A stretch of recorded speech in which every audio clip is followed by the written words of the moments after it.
Alright, what's up guys? Joel back with another video. And today we're gonna be talking about tips for growing your back, right? I thought I kind of did this video already, but turns out I didn't. I kind of just briefly mentioned it in my V-taper video. So I'm gonna explain tips how to grow your back right now, right? Growing your back is a little hard for most people, specifically because they don't know how to use it, right? Learning how to use your back is something that typically requires a little bit of effort and, mind muscle connection and shit like that. And we're just never really taught that, right?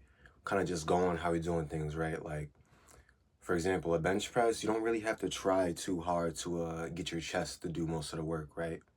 It does take a little bit of know-how, but a lot less than learning how to use your back, right? Same with your arms, a bicep curl. There is no way you can fuck this up and not have your biceps doing most of the work unless you are literally doing that, right? And the only other muscle that's really like the back in this way, it's kind of the calves. It's kind of hard to use, but I'm gonna teach you how to grow your back, right? So, tip number one, right, is to fix the way you do your back exercises. Now, if you don't take away anything else from this video, take this tip away, right? Learn how to use your back, right? And I'm gonna start off by explaining the lats, right? I've already explained this, but I'm gonna do it again, and I have to show you from the side, right? So say you're doing a seated cable row, right? You're kind of just going through the motion. And this is not necessarily a bad movement pattern, right? But if you change it, you can hit your lats, your upper back a whole lot better, right? Now, a general thing for your back is kind of going at a decent speed, but really focusing on squeezing your back together as you come back, right? As you contract. That is the most important tip of this video. Contract. Focus on the contraction, right? So let's start with lats, right? With your lats, right? If you want to just bias your back wideness, right? You're going to want to drop it, right? Tuck it to your sides, right? So if we're going from flaring like this to tucking to your side, and this will hit your lats, drop, and kind of bring it back, right? Another tip is you kind of want to minimize your elbow flexion when you're doing your back exercises, right? Because that will bring your biceps more into it, right? Going like this, bringing your arm to elbow flexion as fast as possible is a perfect way to just bias your arms. But if you kind of try to keep the most extended angle possible, right? Kind of like this, right? Only bringing it when you need to instead of like this where you're already starting 25% of the way into the lift. You can often bias your back a lot better. So for like at all of your growing movements, if you want to bias your lats, shoulders down, arms down, tuck to your sides, drag and keep that arm angle. Try not to flex your elbow too much, like I said, but it's gonna happen a little bit. And it's a similar thing with your upper back, right? Upper back, your thickness muscles, right? So your rhomboids, your traps, etc., your rear delts. Kind of the same thing, but you can flare your arms out a little bit more, and there's likely going to be more elbow flexion here. You should still minimize it, but naturally when you flare your arms out, there's likely just going to be more elbow flexion. It's much harder to keep this angle, right? And it's a little more uncomfortable. So, like I said, you want to bias your upper back. You can kind of keep it in the middle, flare it out to the middle, and then bring it back. And remember, focus on squeezing every muscle in your back as hard as possible together. That's it. So yeah, tip number one is just focus on getting the contraction right and learning how to do your back movement. Tip number two for your back, right, is going to be to train it a little harder, right? Your back is is your upper body posterior chain, right? It's active in everything you do. It's active when you walk, when you're holding shit. It's what holds our posture. So naturally, your back is active 24/7, which means it can probably take a better ass whooping than the rest of your body. This is why your calves are so hard to grow, because you're walking 24/7, right? So they're naturally already used to volume and shit like that. For your back, it's not necessarily a point of volume, but intensity, right? You need to train your back very hard. In other words, you can train almost all your back sets near failure without have to worrying about overtraining it too much, right? Granted that you're doing 3 exercises, anywhere from 2 to 4 sets, if you're near failure, you're good. Almost all of those sets should be close to failure, right? You can also incorporate drop sets. Any intensity techniques in general are just beneficial for your back, right? So let's say the majority of your sets on back are 1 rep within failure, right? On maybe the last set of every exercise or the last set of your last exercise, incorporate a drop set where your friend is there to help you get more reps. Or on like a couple of your sets, right? You could just have your friend help you get some forced reps in. Taking it this extra mile is very beneficial for your back. It does kind of take a lot to grow your back sometimes. Especially with getting your back stronger, sometimes you do need to just force it out and give it that extra push so you can be able to progressively overload, right? So take into account your intensity, right? Always train back hard. You should never be more than within 2 reps of failure, like from your back. Do not do 3, right? 2 reps within failure of your back, good.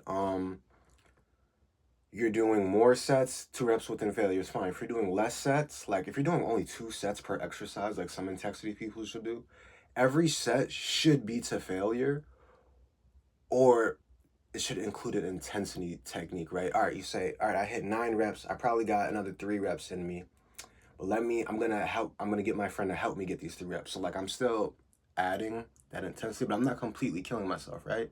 Sometimes you want to stimulate, not annihilate. That makes sense.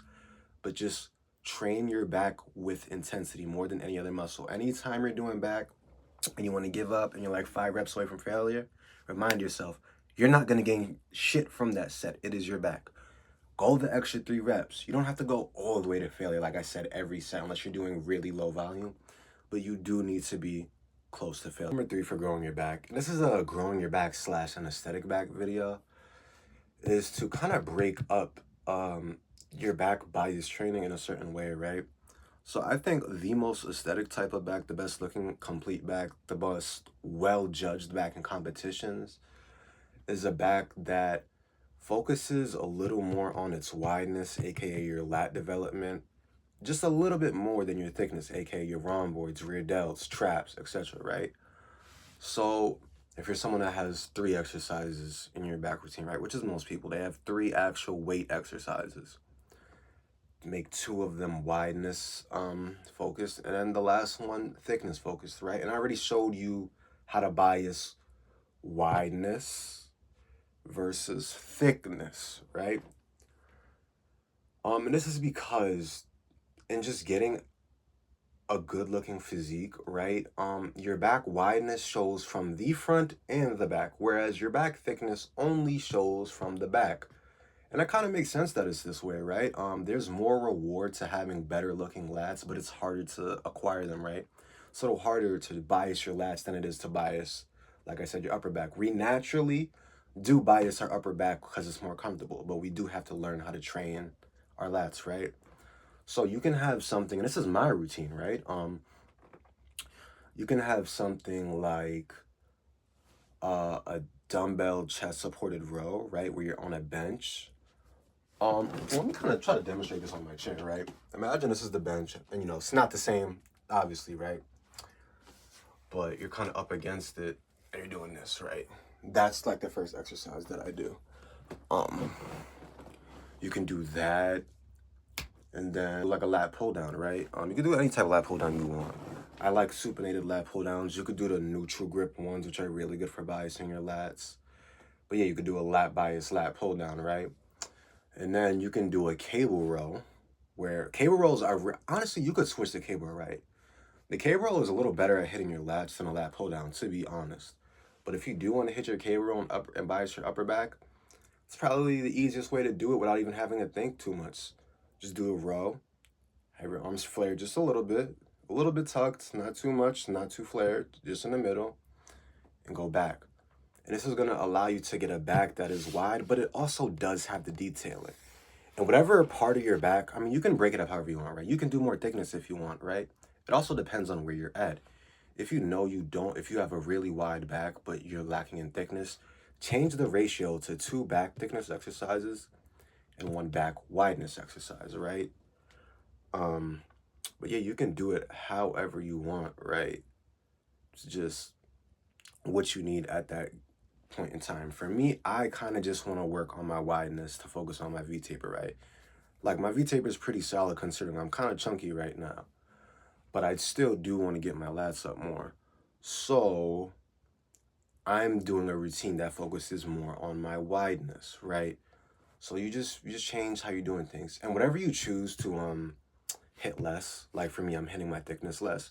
Just make sure you train it intensely. Include an intensity technique like a drop set or a forced reps. As I already said before, in addition to you taking it near failure. And this will just allow everything to kind of even out. You should also be having periods where you're biasing one thing and the other thing. But like I said, knowing what you need. You just got to know what you need. So yeah, learn how to break up your training based on what you need. Now, tip number 4. This is not a tip that I personally follow or like, but I can't deny the validity of it, right? That would be just to include strap training or in any of your back training, make sure you do a variation of it that doesn't tax your grip so hard, because your forearms and your grip is never gonna be, for most people, as strong as your back. So it's almost always gonna tap out first, depending on the exercise that you're doing. So if you invest in something like straps or do a variation that doesn't tax your grip, you can often take your back a lot harder, which I said is important because your back needs that intensity, right? So changing something like, for me, I do this, which it's not beneficial for biasing my lats completely, but I do it. An underhand grip pull down. The problem is it taxes my grip a lot. And over time, my grip is become equivalent to my back. But for the typical person, you should probably change the variation or include straps simply because your form is going to give out a lot faster than your back, and then you're not going to be able to take your back as far as you might want to, right? And there are several studies shown, I can throw them up, I probably will, that show when people do train with straps, they were able to take their back a little bit farther and get a little more results. Um, I would say have one exercise where you do this, right? And the other two, you do want to allow your forms to kind of get stronger over time, like through those compound movements.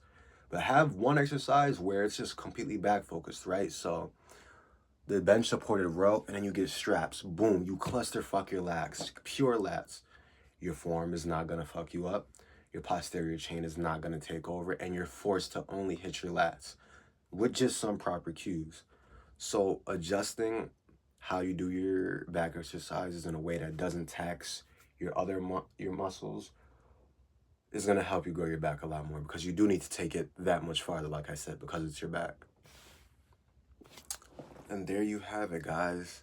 Those are your tips for growing your back. Try these on your next back day, right?